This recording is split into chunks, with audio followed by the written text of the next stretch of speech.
Now it's time for what promises to be a memorable and lively discussion for our VIVA MEDA 47th Annual Anniversary Celebration panel.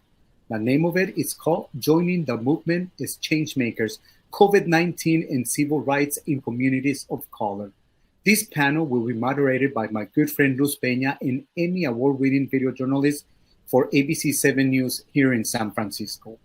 She is focused on merging multimedia journalism in Latino affairs, and we are grateful for Luz for helping us tonight. On our panel are three very amazing Latina leaders. We have Paola Mendoza. She is a film director, artist, and activist. She is known as the author of Together We Rise, behind the scenes of the protests heard around the world, and her latest co-authored book, Sanctuary, which tells the fictional story of a dystopian America, a totalitarian regime, and a 16-year-old undocumented girl who decided to fight back. Additionally, Mrs. Mendoza is the co-founder of the Women's March.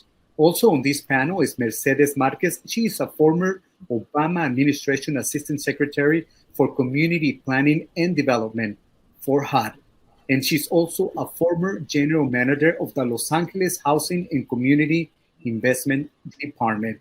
And the third person, she basically needs no introduction. She is a civil rights icon, president and founder of the Dolores Huerta Foundation.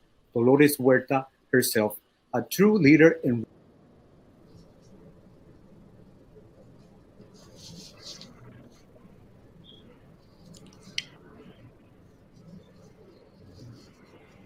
Hello. Hi. Hi, Gilberto. I think you're still muted, but I guess we can start. Well, welcome everybody. Thank you so much for being here. It's a pleasure to moderate this panel. The good thing about this panel is I know I don't have to shut any of you guys up because you know how to respect each other. So that's good. I'm glad we can have a very good conversation, unlike what we've seen other days here in the US. So let's start with the first question. It is well documented that the COVID-19 pandemic has disproportionately impacted Black and Latino communities across the nation. Specifically here in San Francisco, 51% of COVID-19 cases are among Latinos, yet we are only making 15% of the population in this city. So let's start with Dolores. Dolores, what do you think needs to be done right now? Well, we know we have a lot of work to do. I think one of the main things that we have to do is to make sure that all of the people that were displaced because of COVID-19, that they will be able to get their jobs back. Because I know that there's some fear among some communities that they will not get their job back. And to make sure that those people that were not able to work, and I know that you've been doing this, is providing the services so that their families are okay during this economic stressful time for them. The other thing, because as you mentioned, so many of our Latinos were affected by COVID-19, that we have all of these health disparities among the Latino community. Well, I think now we have the opportunity to start looking at those disparities and start helping them. You have a wonderful system of being able to reach people with your Promotora program and trying to take care of some of those health disparities that people have. And then, of course, the other thing that we have to worry about is about the children that we know because of the distance learning, that so many children are just going to be left behind in terms of their education. And so we've got to make sure that we do a lot more to, again, I know that we're fighting here for resources and asking for resources, but a lot of those resources have to go to those families to help them with their children during the distance learning that they're going through right now. Thank you, Dolores Huerta. Let's go now to Paola Mendoza. Paola, what do you think needs to be done right now? Well, as Dolores was saying, there's so many aspects of this pandemic that are affecting our community, and the way forward seems at times impossible and intractable. But the reality is that we live in a country, the richest country in the world. And so the government can provide for the people that live in this country. It needs to provide for the people that live in this country, because what this pandemic has shown is that we are all interconnected, that we can't survive one without the other. And the thing that I do affects my neighbor, and then that affects essentially it can affect the entire country. We've often spoken so much about the essential worker and how important they are and how essential they are to society. And so many of us in the Latino community make up that essential workforce. But what I would really like for us to be able to move into as a country and as a government is to start treating our essential workers as essential people in this country. And that means allowing us to thrive. That means giving us healthcare regardless of our status. That means making sure that our children who, as Dolores was mentioning, are being disproportionately affected in distance learning have the tools available to them to catch up in the future. That means providing equity, not just equality, but equity in how we all recover from the physical trauma, but also the psychological and emotional trauma that all of our communities are living through at this current moment. I'm glad you're talking about also equity right now, because the next question is, what needs to change to ensure an equitable recovery from COVID-19 for our community, the Latino community? And this is the question that I want to ask you, Mercedes Márquez, after all your years in the public service and housing industry. Bueno, buenas noches a todos. I'm listening to the things that Dolores and Paola are saying, and how do we implement that? How do we move forward? And MEDA and all of the organizations in the mission are so good at collaborating and working across communities. I think that something for us to remember as Latinos is that when we're in Washington figuring out what to do, in this last bill, this CARES Act, right, where so much money came out, it's not just that our folks weren't eligible as immigrants. It's that they were very specifically excluded. Mm. So we have to understand that immediately we have an equity problem, right? Mixed status families. So, U.S. immigrant children were denied access to these funds. So we have to work on that. As we collaborate with allies, I think an important thing is that we have to teach them our history, because we're often seen still as foreigners, as we're just lucky to be here. Never mind que aquí estamos para siempre, no? And I think we have to work on that, the data on that, this idea that we're 15% of San Francisco, but 51% of the COVID cases, nombre, right? And this is true everywhere. So we have to figure out, in some of the same way, Luz, that you so well do and Sophia so well do, to make these stories come to life, work with our allies and bring this right up front. It's not just about what's on the Eastern Seaboard, the 13 original colonies. Aquí estamos, and as we say, no nos vamos. And so it's really about getting in there and making it real and not letting them forget us ever, with folks that we have to fight against, and with our allies as well, that they see us so that when justice comes, it comes proportionally. Thank you, Mercedes. I want to go back to Dolores Huerta. Dolores, you've been on this fight for decades as a civil rights activist. So what do you believe needs to be changed to ensure that, to ensure equitable recovery from COVID-19 for our community? And have you seen that even change in the years past with other type of situations among our community? Is there equity happening? Is there some sort of change that you're seeing? Well, I think that the pandemic, as was stated, has really spotlighted all of the disparities that we have in our community. We know that people have been marching on the streets. They want to see some rearranging of the resources that are coming into our communities, so that the places where we are short, that those places can be fulfilled. And I do want to say this, that I think your organization, MEDA, you are doing such an incredible job of just keeping the community together. When we think of the mission, this is a historic place. We think of the mission, we think of Latinos. You are keeping Latinos in the mission with all of the work that you're doing, not only serving the working people, the seniors, the children, everybody that needs that support, the businesses, the arts. So you are a model. And I'm from New Mexico.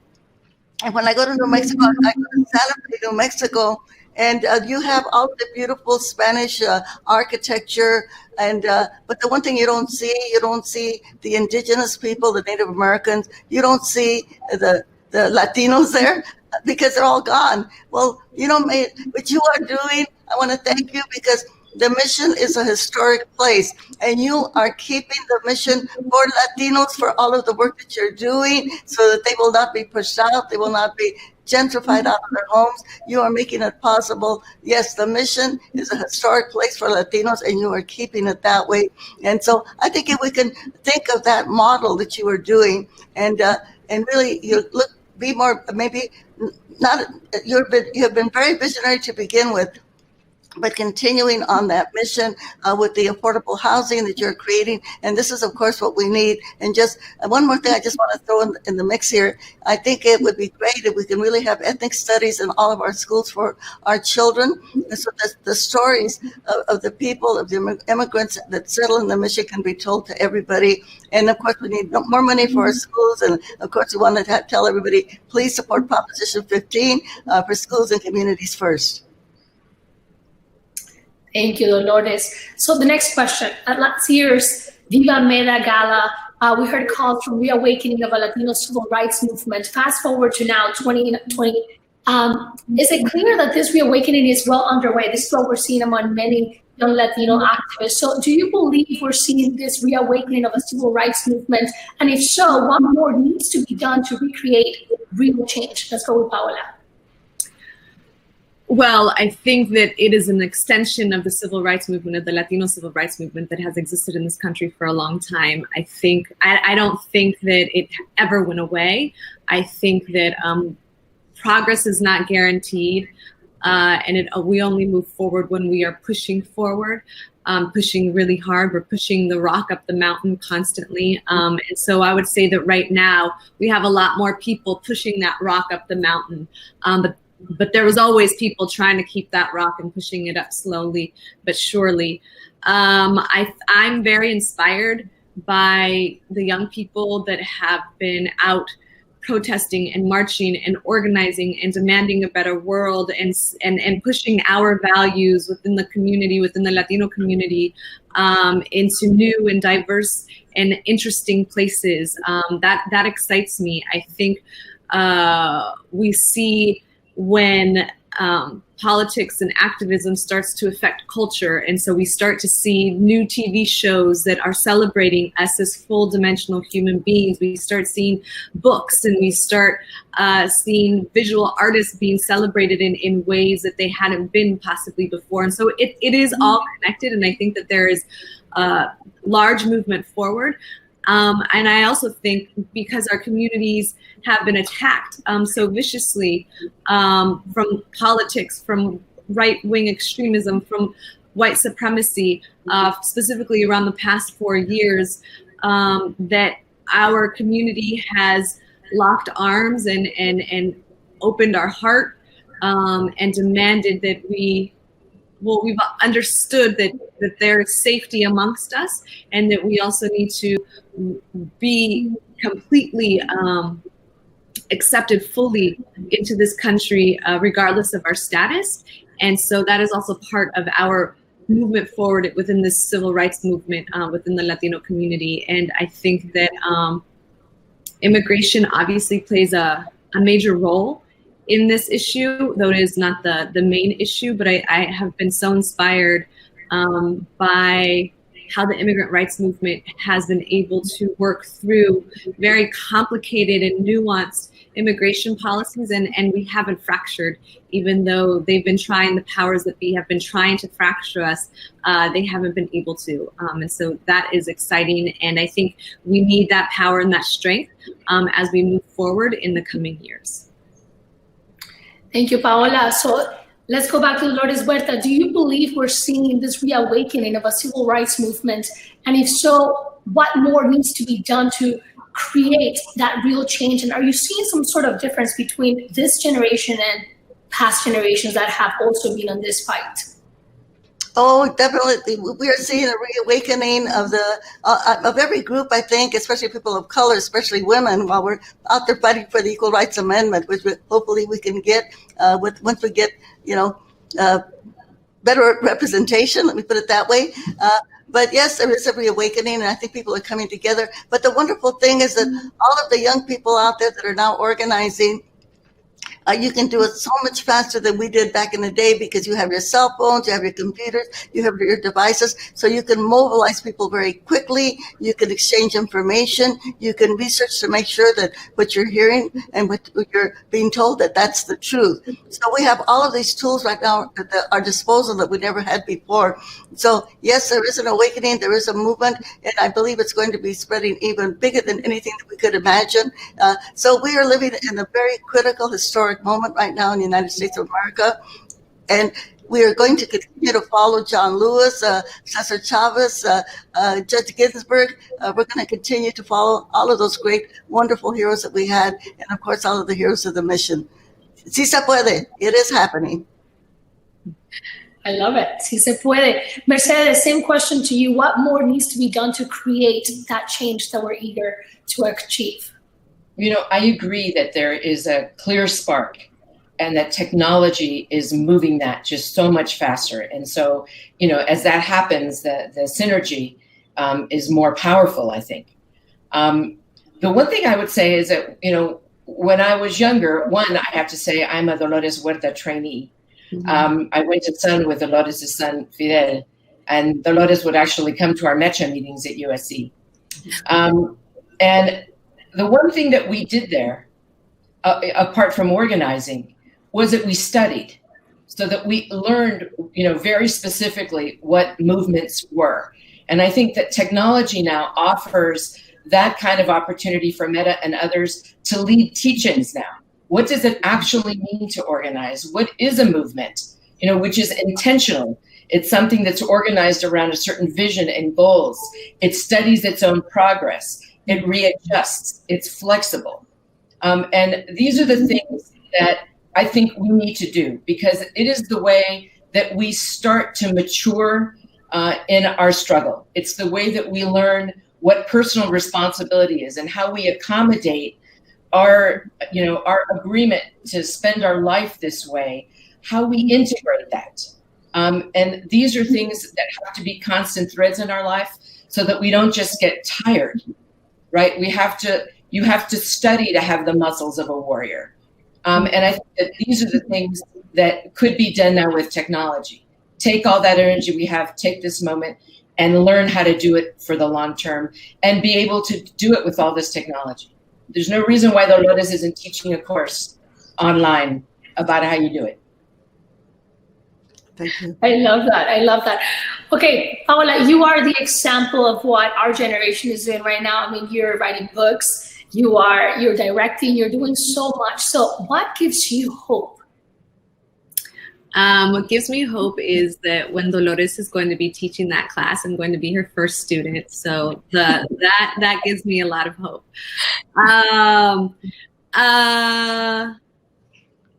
What gives me hope? There's a lot. It said, dear friend Brittany Packnett says, hope is a discipline. And so I hold on to that during these very difficult times. When I see mutual aid happening in my neighborhood and all across the country, helping people, truly coming together as a community to help those that are in need in our communities, that gives me tremendous hope.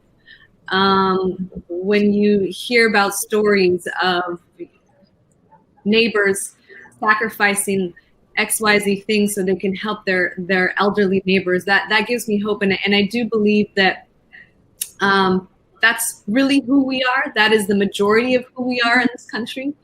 And I hold on to that when we have dark nights where we see the opposite, where we see so much hate and so much bile and so much anger and meanness in our political sphere. So that's what I hold on to, because I do think that, again, what this pandemic has taught us is that we are all interconnected. We all need one another, and we can't just look out for our own, because looking out for our own will ultimately hurt us, harm us, and hurt and harm those around us. What gives you hope, Mercedes? Well, whenever I can participate with MEDA, I feel hopeful. I'm a girl from San Francisco, went to ICA, and I remember taking the 14 mission up to 30th and mission. And my first political action in my ICA uniform was picketing with the UFW in the Safeway against Gallo wine.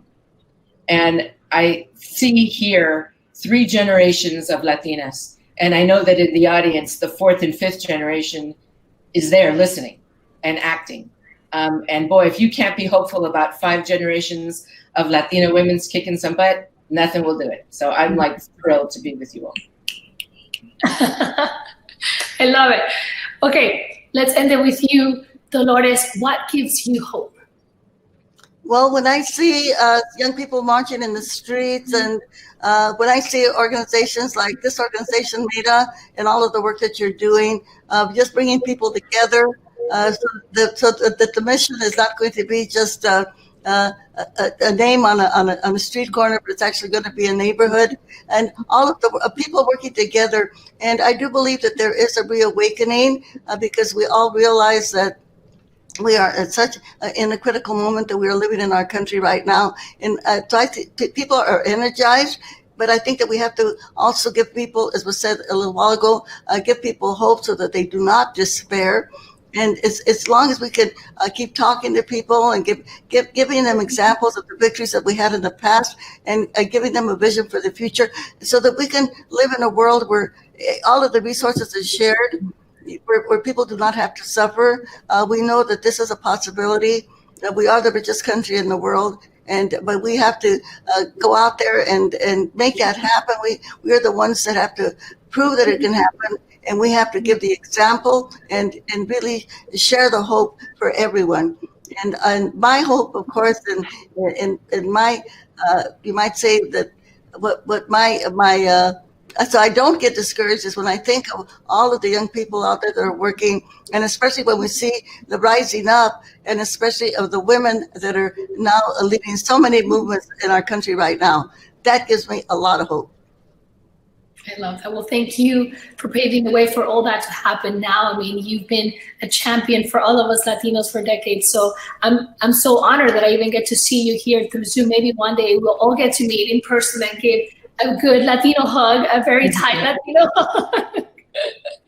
Thank you, all of you. Thank you, Paola, for also leading the way for our generation and everybody to see a different way to be an activist and to read incredible books and everything that you're doing direct. And it's honestly so inspiring. And also to you, Mercedes, it's so beautiful to see all of us Latinos making an impact in our own community here in whatever places we're located right now. So thank you to all of you, and thank you to MEDA for opening the floor for this conversation to happen, because it's needed. We need more of this. And I'm so glad that it's happening tonight. And I hope that someone out there who's watching, everybody watching, learned something and it's inspired to do more for our community. Thank you.